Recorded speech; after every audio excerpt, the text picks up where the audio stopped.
उत्तर प्रदेश के मिल्कीपुर उपचुनाव में बीजेपी ने बड़ी जीत हासिल की है। बीजेपी उम्मीदवार चंद्रभानु पासवान 60,000 से ज्यादा वोटों से विजयी हुए हैं। वहीं समाजवादी पार्टी के अजीत प्रसाद शुरू से पीछे ही रहे। अयोध्या की मिल्कीपुर सीट पर हुए उपचुनाव के लिए बीजेपी ने पुराने धुरंधरों के बजाय नए चेहरे चंद्रभानु पासवान पर दांव खेला था। समाजवादी पार्टी पहले ही सांसद अवधेश प्रसाद के बेटे अजीत प्रसाद को यहां से उम्मीदवार घोषित कर चुकी थी। अवधेश प्रसाद की तरह चंद्रभानु पासवान पासी समाज से आते हैं। वो रुदौली तहसील के परसौली गांव के रहने वाले हैं। चंद्रभानु पासवान पेशे से वकील हैं। अयोध्या के रुदौली से 2 बार जिला पंचायत सदस्य रहे हैं। अभी उनकी पत्नी जिला पंचायत सदस्य हैं। चंद्रभानु बीजेपी की जिला इकाई में कार्य समिति के भी सदस्य हैं। 2024 के लोकसभा चुनाव में वो अनुसूचित जाति संपर्क प्रमुख रहे। उनके पिता बाबा राम लखन दास ग्राम प्रधान हैं। चंद्रभानु पासवान का पूरा परिवार साड़ी के बिजनेस में सक्रिय है। वो सूरत के अलावा रुदौली में भी साड़ी का कारोबार करते हैं। चंद्रभानु पिछले 2 साल से मिल्कीपुर विधानसभा सीट पर एक्टिव थे। चंद्रभानु बीकॉम, एमकॉम और LLB है। मिल्कीपुर में जीत के बाद चंद्रभानु पासवान ने क्या कहा, सुनिए। मैं मिल्कीपुर की सम्मानित देवतुल्य जनता के चरणों में प्रणाम करता हूं। जिस तरह से उन्होंने मोदी जी और योगी जी के कुशल नेतृत्व से प्रसन्न होकर और जो सरकार द्वारा जन कल्याणकारी योजनाएं चलाई जा रही हैं उसको हम लोग ने जन जन तक पहुंचाने का काम किया।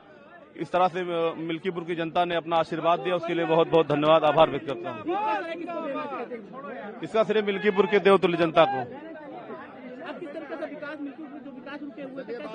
वहाँ की जो भी मूलभूत सुविधाएं हैं उस पर विकास काम सब पे काम किया जाएगा। जानकारों की माने तो मिल्कीपुर सीट के लिए बीजेपी के टिकट के करीब आधा दर्जन दावेदार थे, लेकिन उन सभी को पीछे छोड़ते हुए चंद्रभानु ने बाजी मारी। इस सीट पर मुख्यमंत्री योगी आदित्यनाथ समेत कई मंत्रियों ने जमकर चुनाव प्रचार किया था। वहीं समाजवादी पार्टी ने भी कोई कोर कसर नहीं छोड़ी थी।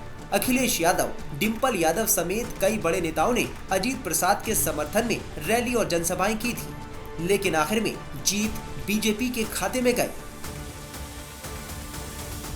मिल्कीपुर सीट पर बीजेपी की जीत की सबसे बड़ी वजह समाजवादी पार्टी के खिलाफ एंटी इनकम्पेंसी का होना बताया जा रहा है।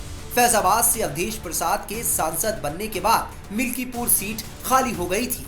समाजवादी पार्टी ने अवधेश प्रसाद के बेटे अजीत प्रसाद को यहां से उम्मीदवार बनाया, लेकिन जनता ने उन्हें नकार दिया और बीजेपी ने यहां बम्पर जीत दर्ज की। मैं सबसे पहले मिल्कीपुर वासियों का अभिनंदन करता हूं, स्वागत करता हूं, उन्हें शुभकामनाएं देता हूं कि भारतीय जनता पार्टी के उम्मीदवार के समर्थन में 5 फरवरी को उन्होंने मतदान किया और उसका परिणाम दिखाई पड़ रहा है कि हम लाखों मतों से जीतने जा रहे हैं। पुनः मिल्कीपुर वासियों का अभिनंदन करता हूं। विधायक जी, जिस तरीके से सपा के सांसद है उन्होंने रोने का भी वो किया, फिर उसके बाद उन्हीं के लोग कह रहे हैं कि बेईमानी हो रही है, लगातार प्रश्न चिन्ह लगाए, प्रशासन पर प्रश्न चिन्ह लगाए, आप लोग की पार्टी। देखिए, अवधेश प्रसाद को मैं इतने कह सकता हूं कि यहाँ के लोकप्रिय सांसद हैं। सांसद की गरिमा है, सांसद की गरिमा और महिमा के अनुसार उन्होंने काम नहीं किया, जिसके नाते लोगों ने नाराजगी आई और उन्होंने उसका जो एक हाई प्रोफाइल रोने वाला ड्रामा किया, उससे और वहां की जनता को तकलीफ हुई। कोई सांसद चुनता है रोने के लिए, कोई सांसद चुनता है ड्रामा करने के लिए। ये पहली घटना है इस देश के अंदर में कि कोई सांसद लगातार झूठ की मशीन की तरह झूठ बोलता हो। ये पहली घटना है कोई सांसद जहां जिस ऐसी निंदनीय घटना में जाने के बाद मदद करने के बजाय केवल रोने का काम। ये जनता है, सब जानती है और उसका बदला लेती है। यही हुआ है इस उपचुनाव में। ये लोकसभा के नतीजे आए थे, उससे जो है अब तो स्थिति देखा जाए तो परे है, सारी चीजें आपके पक्ष में आ रही। देखिए, लोकसभा के चुनाव के समय समाजवादी पार्टी ने एक तरह से भ्रमित करने का, धोखा देने का जो काम किया था वह प्रमाणित हुआ और अब उसी नाते जनता ने उसका बदला लिया। क्या लगता है 27 के रास्ते खुल गए हैं? जो प्रदेश और देश की सरकार पूरे एजेंडे के साथ काम कर रही है, उस सरकार का विकास का एजेंडा प्रभावी है। 31,000 करोड़ से ज्यादा का यहां पर अयोध्या वासियों का दिया गया सौगात आज मैं पूरी तरह से कह सकता हूं वो फलीभूत हो रहा है और अयोध्या वासी पूरी तरह से भारतीय जनता पार्टी के साथ है, मोदी जी के साथ है, योगी जी के साथ है। क्या लगता है विकास का चक्का फिर आगे बढ़ रहा है? विकास का चक्का दूनी गति से बढ़ेगा और मिल्कीपुर के गांव-गांव, घर-घर में विकास की योजनाएं पहुंचेंगी। बता दें कि पिछले दिनों एक प्रेस कॉन्फ्रेंस के दौरान सांसद अवधेश प्रसाद फपक कर रो पड़े थे, जिस पर बीजेपी ने तंज कसते हुए अवधेश प्रसाद पर पलटवार किया था। हिंदू धर्म को हमने देखा है, उसका हम पालन करते हैं, लेकिन कल जब देखा कि जीसीबी लगा करके हमारी दलित बेटी को दफनाया जा रहा है, मां को देखने का, किसी को गांव को देखने का अधिकार नहीं किया गया, पुलिस अपने सामने करवा रही। जीसीबी हमने या तो देखा था जब गौशालाओं में हमारी गायें पानी बगैर, खाना बगैर, दवाई बगैर, रोहतार बगैर मरती हैं, तो मैंने बैसिंग में जाकर देखा था जो हमारे संसदीय क्षेत्र में है, गायों को दफनाते हुए जीसीबी के द्वारा।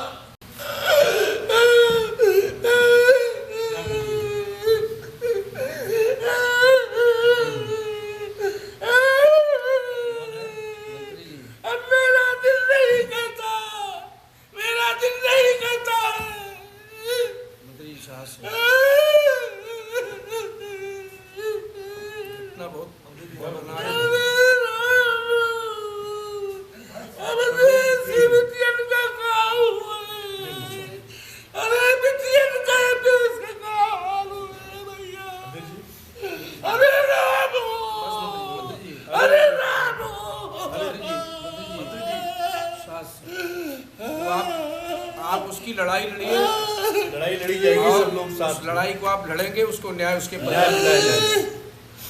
हमें जाने दो दिल्ली, लोकसभा में जाने दो, मोदी के सामने हम बात रखेंगे, न्याय न मिला तो हम इस्तीफा दे देंगे, लोकसभा से हम इस्तीफा दे देंगे। हम बचाने में, हम बेटी की इज्जत बचाने में नाकामयाब हो रहे हैं। इतिहास क्या कहेगा? मारामारी में इतिहास सैकड़ों साल बाद क्या कहेगा? अरे तुम ये पीते, आप बहुत लड़ाई लड़े हैं मंत्री, कैसे बिटिया के साथ ये हो गया? रामो, आपने कितने लोगों को न्याय दिलाया? बहुतों को आपने न्याय दिलाया है, फिर न्याय मिलेगा। आपने बड़े से बड़े मामले दिलाया, लेकिन ये तो इतिहास का सबसे बड़ा मुद्दा हो गया, सबसे बड़ी घटना है ये, बहुत बड़ी घटना है। मर्यादा पुरुषोत्तम राम,